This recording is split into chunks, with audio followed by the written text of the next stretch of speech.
하나님 사랑의 눈으로 너를 어느 때나 바라보시고 하나님인 자비로소 언제나 너에게 기울이시니 어두움에 밝은 빛을 비춰주시고 너의 작은 신음에도 응답하시니 너는 어느 곳에 있든지 주를 향하고 주만 바라볼지라. 아멘. 우리 주님 감사합니다. 어떠한 상황 가운데 있어 우리 주님만 바라보고 주님만 의지하는 우리 하나님의 귀한 백성들, 주의 자녀들 다 되게 하여 주시옵소서. 오늘 이 시간에 간절하고 또한 소원하는 마음을 갖고 나왔사오니 하나님께서 우리 가운데 큰 은혜와 말씀으로 허락하여 주시어서 세상 어디에서도 얻을 수 없는 주님의 평안과 기쁨을 누리는 우리 모두가 되게 하여 주시옵소서. 예수 그리스도의 이름으로 감사하며 기도드리옵나이다. 아멘. 하나님 사랑의 눈으로 너를 어느 때나 바라보시고 하나님 인자한 비로소 언제나 너에게 기울이시니 어두움에 밝은 빛을 비춰주시고 너의 작은 신음에도 응답하시니 너는 어느 곳에 있든지 주를 향하고 주만 바라볼지라. 아멘. 주의 능력으로 주의 말씀으로 성령으로 충만하게 되어서 주님 곁에 가는 날까지 주님만 바라보고 주님만 의지하는 우리 모두가 되기를 주님의 이름으로 축원합니다. 할렐루야. 우리가 같이 읽은 말씀 시간 고린도후서 1장 3절부터 11절까지의 말씀을 갖고 위로의 하나님을 의지하라 라는 제목으로 우리 같이 은혜를 나누도록 하겠습니다. 제목을 한번 따라합니다. 위로의 하나님을 의지하라. 위로의 하나님을 의지하라. 이 세상에 발을 붙이고 살아가는 모든 사람들, 그리스도인들이든 그렇지 않든 상관없이 모든 사람들은 살아가는 동안에 예외 없이 어려움과 고난을 당하게 됩니다. 그리고 그 고난으로 인해서 사람들은 상처를 받고 또 인생 가운데 절망하게 되는 것입니다. 그래서 모든 사람들에게는 무엇이 필요하냐? 바로 위로가 필요한 것입니다. 사람이 고난당할 때 위로받지 못하면 좌절하게 되는 것입니다. 때로는 그 심각하다는 우울증에 시달리기도 하고 급기야는 그로 인해서 자신의 소중한 목숨까지 끊으려고도 하는 것입니다. 그런데 이렇게 상처받고 어려움 가운데 절망한 사람들을 누가 치유할 수가 있겠습니까? 그분은 바로 모든 상처를 싸매주시고 깊은 절망 가운데 있어도 희망을 주시는 모든 위로의 하나님만이 하실 수 있는 것입니다. 그러므로 우리는 어떤 어려움 속에서도 위로와 희망을 주시는 우리 주님만을 바라보고 의지해야 할 것입니다. 사도 바울은 복음을 전하면서 수많은 어려움과 고난을 당했습니다. 평탄하고 완만한 꽃길이 아니었다는 것입니다. 옥에 갇히기도 하고 매도 수없이 맞고 여러 번 죽을 뻔했습니다. 우리 같으면 여기까지만 있으면 이제 그만해야 되겠다, 하지 말라는 뜻이구나, 발길을 돌이킬 텐데 유대인들에게 40에 하나 강한 매를 5번이나 맞고 3번 태장으로 맞고 1번은 돌로 맞고 배를 타고 가는 중에 3번 파선하고 일주일을 깊은 바다에서 지냈고 강의 위험과 강도의 위험과 동족의 위험과 이방인의 위험과 신의 위험과 광야의 위험과 바다의 위험과 거짓 형제 중에 위험을 당하고 수고하고 애쓰고 여러 번 잠자지도 못하고 줄이며 목마르고 여러 번 굶고 춥고 헐벗었다는 것입니다. 세상 누가 도대체 이런 고난을 당하면 그 일을 계속할 수가 있겠습니까? 세상의 사람들뿐만이 아니라 세상 존재하는 모든 것들이 다 위험하게 나에게 다가왔다는 거죠. 그러나 그럼에도 불구하고 사도 바울이 절망하거나 불평하지 않을 수 있었던 것은 고난 가운데에서도 늘 함께 하시는 놀라운 하나님의 위로를 체험했기 때문입니다. 그리고 그가 체험한 이 같은 하나님의 위로로 말미암아 바울 자신도 고난당하는 다른 사람들을 위로할 수 있었다는 것입니다. 우리의 모든 환난 중에서 우리를 위로하사 우리로 하여금 하나님께 받는 위로로서 모든 환난 중에 있는 자들을 능히 위로하게 하시는 이시로 이와 같이 우리 하나님은 위로의 하나님이시고 자비의 아버지가 되시는 것입니다. 우리의 인생이 아무리 힘들고 괴로워도 하나님께서 도와주시는 사랑과 이 위로만 있으면 얼마든지 희망을 가지고 다시 일어설 수 있는 것입니다. 우리가 왜 절망합니까? 내가 힘들 때 아무도 돌아보는 것 같지 않기 때문에 나 혼자밖에 없는 것 같기 때문에 절망하고 넘어지는 것입니다. 그러나 우리 하나님께서는 우리가 힘들고 어려울 때 우리 옆에서 걱정하지 마라. 내가 너와 늘 함께한다. 위로해 주시고 우리에게 새 힘과 능력을 주시는 것입니다.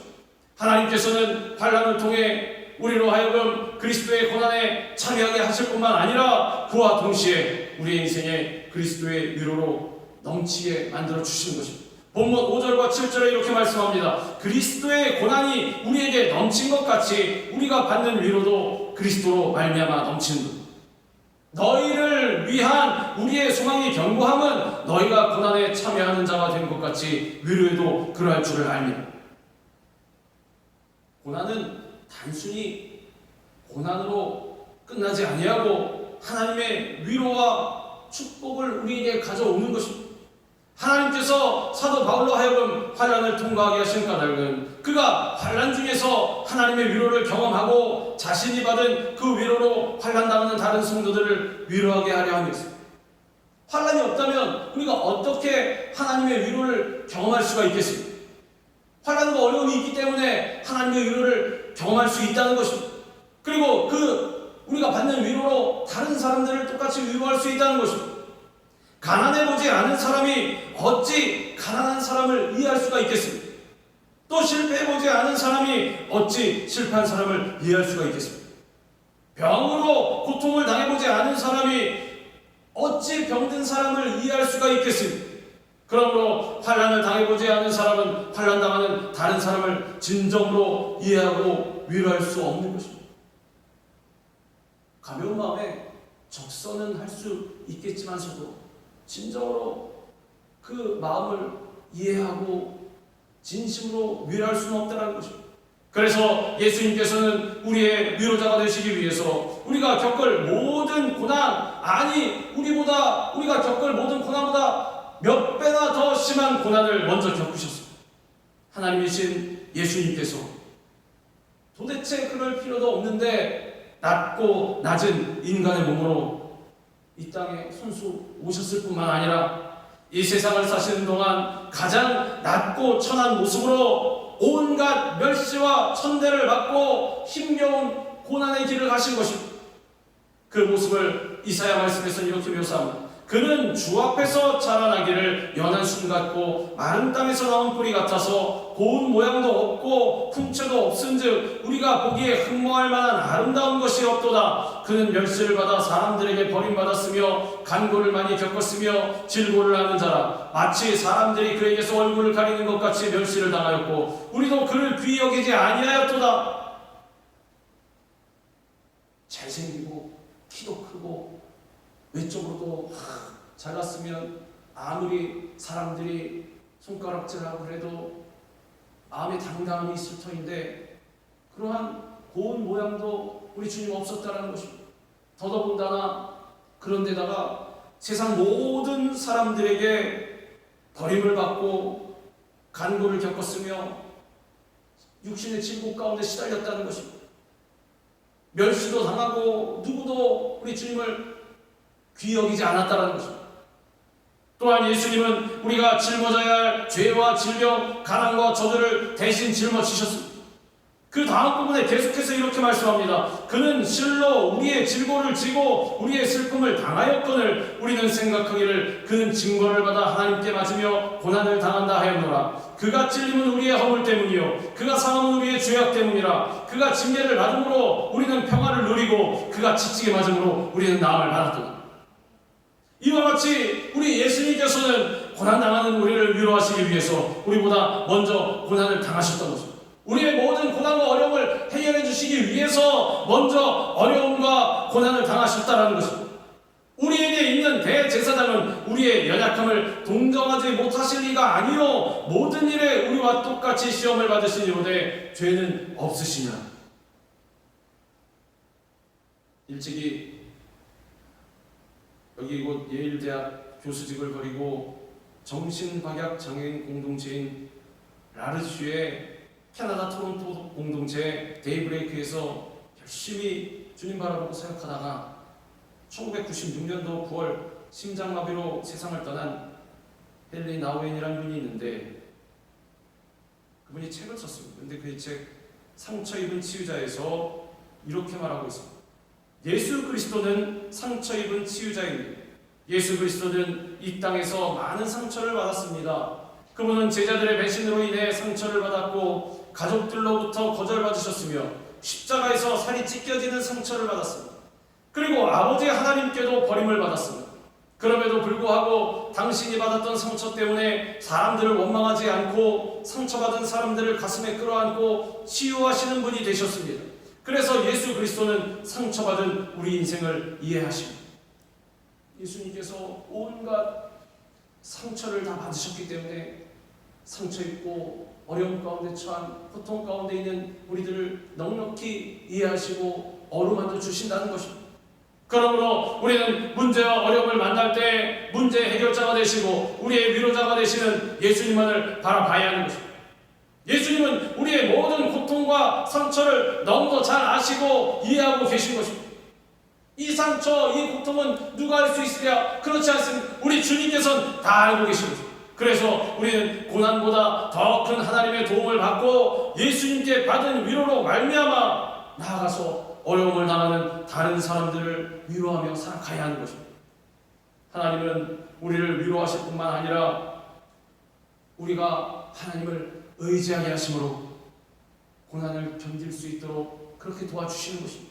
본문 8절로 9절은 이렇게 말씀합니다. 형제들아 우리가 아시아에서 당한 환난을 너희가 모르기를 원하지 아니하노니 힘에 겹도록 심한 고난을 당하여 살 소망까지 끊어지고 우리는 우리 자신이 사형 선고를 받은 줄 알았으니 이는 우리로 자기를 의지하지 말고 오직 죽은 자를 다시 살리시는 하나님만 의지하게 하심이라.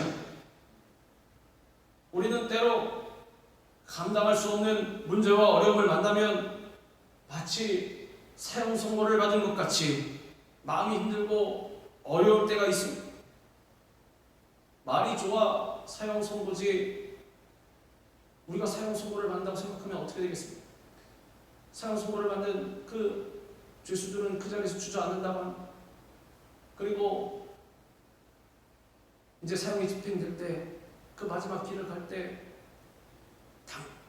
세상에서 나보다 강한 자가 누구냐? 당당하였던 그러한 사람들도 울면서 가기 싫어서 끌려간다고 하는 것입니다. 이와 같이 우리도 사형 선고를 받은 것과 마찬가지로 마음 힘들고 어려울 때가 많이 있다는 것입니다.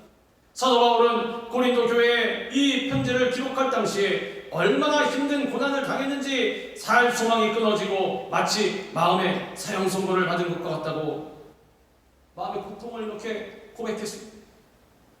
그러나 사도 바울은 문제와 고통에 휩쓸려 넘어지지 않고 전능하신 하나님을 의지함으로 모든 고난을 견딜 수 있었다는 것입니다. 우리가 웬만한 고통, 웬만한 어려움 같은 경우 그 정도는 하나님께 나오지 않은 것입니다. 어려움이 다가와도 딱 보기에 이거 이렇게 하면 해결이 되겠구나 하면 누가 하나님을 의지하고 누가 하나님께 달려갈 수가 있겠습니까? 사형 선고를 받은 것 같은 고난이 오는 것은 우리 주님을 의지하게 하기 위함이라고 우리 주님 말씀하고 있는 것입니다. 그런 고통이 있기 때문에, 그런 어려움이 있기 때문에 우리 주님을 의지할 수가 있다는 것입니다. 갈멜산에서 바알과 아세라 선지자 850명과 겨루어서 승리했던 이 위대한 선지자 엘리야도 이세벨에게 쫓기면서 주님, 저를 차라리 죽여주시옵소서, 차라리 죽기를 구할 만큼 마음의 고통과 고난이 심했습니다. 열왕기상 19장 4절은 당시 엘리야에 대해서 이렇게 설명합니다. 자기 자신은 광야로 들어가 하룻길쯤 가서 한 로뎀나무 아래에 앉아서 자기가 죽기를 원하여 이르되 여호와여 넉넉하오니 지금 내 생명을 거두시옵소서, 나는 내 조상들보다 낫지 못하니. 모세도 불순종을 거듭하는 이 이스라엘 백성들 이끌면서 그 고통이 얼마나 심했던지 주님 앞에 이렇게 엎드려 고백합니다. 주께서 내게 이같이 행하실진대 구하옵나니 내게 은혜를 베푸사 즉시 나를 죽여 내가 고난당함을 내가 보지 않게 하옵소서. 세상 누가 나를 죽여주십시오, 나 이제 그만 살고 싶습니다 한 사람이 누가 있습니까? 얼마나 힘들고 어렵고 고통스러웠으면 주님 나를 그냥 죽여주시옵소서. 우리에게도 이와 같이 힘겨운 어려운 고난이 다가올 때가 있는 것입니다. 그러나 그때 우리는 오늘 본문 말씀대로 하나님만 의지하는 법을 배워야 하는 것입니다. 이는 우리로 자기를 의지하지 말고 오직 죽은 자를 다시 살리시는 하나님만 의지하게 하십니다. 눈에 보이는 것이 없고 귀에 들리는 것이 없고 손에 잡히는 것이 없고 내 앞길이 칠흑같이 어두울 때가 다가오면 죽자 이렇게 생각하는 것이 아니라 이제 내가 진정으로 주님만 의지하고 주님께 매달릴 때가 되어 깨닫고 주님 앞에 돌아와서 엎드려 기도하고 주님만 붙잡고 의지해야 하는 것입니다. 고난의 때에 하나님을 바라보고 의지하면 오히려 고난은 우리에게 유익이 되어 돌아오는 것입니다. 고난을 통과하면서 우리 안에 불순물이 제거되고 영적으로 더 성숙하게 변화되는 것입니다. 그래서 욥은 고난 가운데 이렇게 고백했습니다. 그러나 내가 가는 길을 그가 아시나니 그가 나를 단련하신 후에는 내가 순금같이 되어 나오리라. 고난과 어려움의 대명사인 욥이 주님께서 이 고난을 통해서 나를 새롭게 만드실 것이다 확신한 것입니다. 그리고 그는 고난을 통과한 후에 하나님의 절대 주권을 인정하면서 자신은 아무것도 아님을 고백하는 그러한 겸손한 종으로 변화되었습니다. 내가 주께 대하여 귀로 듣기만 하였사오나 이제는 눈으로 주를 배움나이다. 그러므로 내가 스스로 거두어 드리고 티끌과 재 가운데에서 회개하나이다. 주님, 제가 지금까지는 교만했습니다. 그러나 이제 주님께서 허락하신 고난으로 말미암아 이제 이렇게 새롭게 되고 겸손한 자가 되게 하심을 주님 감사합니다. 주님 앞에 그런 고백을 하고 싶습니다.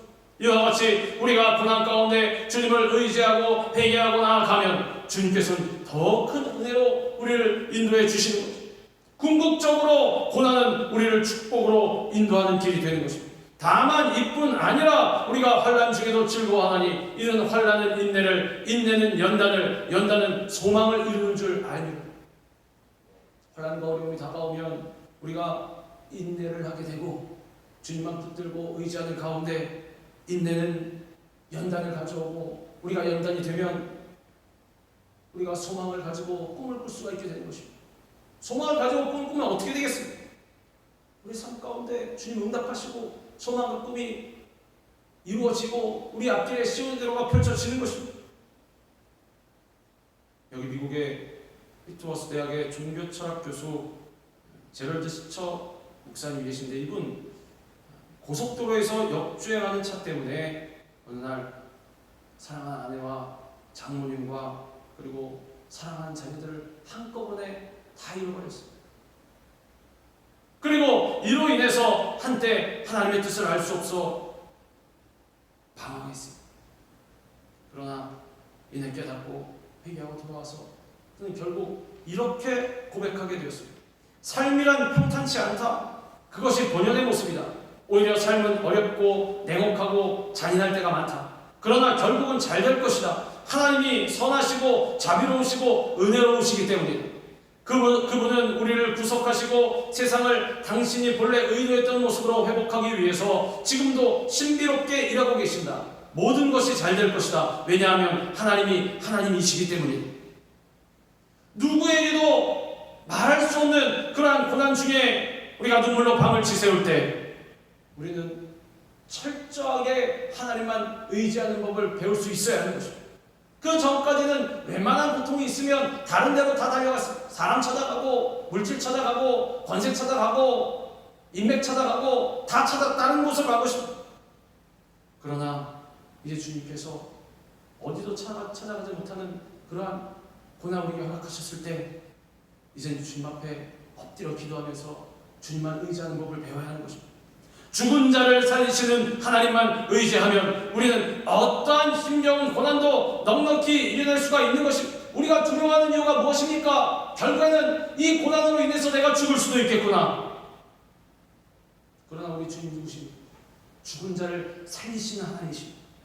그렇기 때문에 죽은 자를 살리시는 하나님만 의지하면 나는 죽어도 걱정이 없다. 왜냐? 우리 주님께서 살리실 것이니까. 주님만 의지하면 용기와 당담을 가지고 기쁨으로 찬송하면서 고난을 넉넉히 통과해낼 수가 있는 것입니다. 사도 바울은 예수 그리스도를 사망 가운데서 다시 살리신 하나님이 죽음과 같은 고난 가운데서도 자신을 넉넉히 건져내심을 믿고 이렇게 고백했습니다. 그가 이같이 큰 사망에서 우리를 건지셨고 또 건지실 것이며 이후에도 건지시기를 그에게 바라노라. 사도 바울이 죽음과 같은 환난 가운데에서도 이같이 소망과 긍정의 고백을 할 수 있었던 것은 예수님을 죽은 자 가운데서 다시 살리신 우리 구원의 하나님을 바라봤기 때문입니다. 우리를 사망에서 건지신 주님을 믿는 한 죽음도 우리를 절대로 가둬둘 수가 없는 것입니다. 우리를 사망에서 건지신 주님을 믿는 부활신앙은 우리가 고난 앞에서도 당당히 설 수 있는 힘의 근원인 것입니다. 사망아 내가 무엇이냐?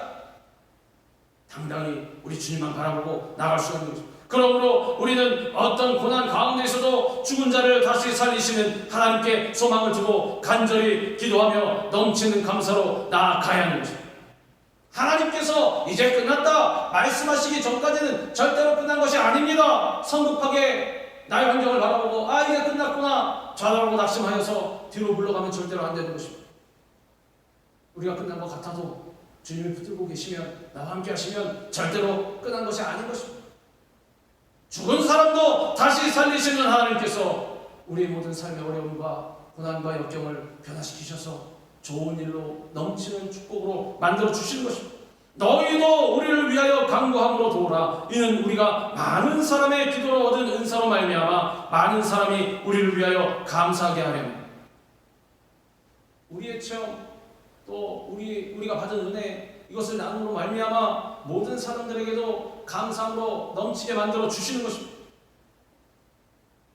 전신마비 장애인 이나변 씨는 본래 이 키가 182cm에 몸무게 100kg에 아주 건장한 체구를 가진 성악을 전공하는 장래가 아주 유망한 그런 청년이었습니다. 그런데 2004년도에 어느 날 수영장에서 다이빙을 하다가 바닥에 부딪혔는지 목뼈가 부러지면서 어깨 밑으로는 아무도 움직일 수 없는 전신마비 장애인이 되었습니다. 갑자기 닥쳐온 고난 앞에서 그는 하나님 왜 하필 저입니까? 절망했습니다. 어느 날 이제 생을 마감해야 되겠다. 내가 이 상태로 살아서 무엇하나 자살을 생각했습니다. 그런데 그때마다 그의 아버지는 다가와서 그에게 이렇게 말했습니다. 남연아, 너는 하나님의 일을 할 사람이야. 부모님 기도하는 부모님이다 보니 그 아들에게, 절망 가운데 있는 아들에게 위로와 또 하나님의 말씀 증거하고 있습니다. 결국 부모님의 믿음과 기도로 그는 새로운 목표를 세웠습니다. 노래를 통해서 이제 자신과 같이 어려운 사람들에게 용기와 도전을 주고, 노래를 통해서 많은 사람들에게 희망을 주고 하나님을 증거하겠다는 꿈을 가진 것입니다. 그는 이렇게 고백합니다. 하나님은 제 인생의 목표를 좌절시킨 것이 아니라 새로운 삶을 선물로 주셨으며 저를 사랑하신 그 사랑으로 이웃들에게 사랑을 전하게 하셨습니다. 그래서 저는 진심으로 제 삶에 감사하며 저를 이끄시는 하나님께 감사합니다. 결국 그는 바퀴 달린 성악가, 기적을 노래하는 성악가 이남현으로 알려지게 되었습니다. 후천적인 사고로 어깨 아래 모든 신경이 마비된 중증 장애인 최초의 성악가로서 국내를 방문하고 목소리를 통해 기적을 노래하면서 언론과 방송을 통해서 이름을 알리게 되었습니다. 또한 경희대 공연예술학과에서 박사학위를 취득하여서 장애인 문화예술 확대에 기여하고자 그렇게 노력하고, 연주자와 연구자 두 영역에서 활동하는 아티스트로서 하나님께 영광 돌리고 많은 사람들에게 꿈과 희망과 용기를 주고 있는 것입니다. 그 상태 그대로는 누가 희망을 가질 수 있겠습니까? 그러나 주님을 의지하고 주님을 바라보고 죽은 자를 살리신 주님을 따라 나아갔더니 그 삶이 완전히 변화되어서 하나님의 큰 쓰임을 받는 능력의 종이 되었다는 것입니다. 우리는 지금 어떤 고난 가운데 있습니까? 맞닥뜨린 고난만을 바라보지 말고 눈을 들어서 우리를 위로하시는 하나님을 바라보고 의지하시기 바랍니다. 그리하여서 고난 중에 하나님의 풍성한 위로를 경험하고 하나님께 받은 그 위로로서 고난당하는 연약한 사람들을 다시 위로하면서 살아가시기 바랍니다. 우리에게 고난을 주신 것은 우리의 인생에 사명을 주시고 결국 모든 것이 합력하여 더 잘되는 유익을 주시기 위함인 것입니다. 어떤 고난이 다가와도 우리 주님만 의지하시기 바랍니다. 꿈을 가지고 넘치는 감사함으로 나아가시기 바랍니다. 이와 같이 삶의 고난 가운데에서 하나님을 의지하는 법을 배우고 죽은 자를 다시 살리시는 우리 하나님께 소망을 둠으로 모든 인생의 넉넉한 승리와 잘되는 그러한 인생을 누리시는 우리 베데스다 교회 성도님들 다 되시기를 우리 주님의 이름으로 축원합니다. 기도하겠습니다. 좋으신 하나님 감사합니다. 어떠한 고난과 어려움이 있을 때에도 우리를 위로하시는 주님만을 바라보고 의지하는 자들 다 되게 하여 주시옵소서.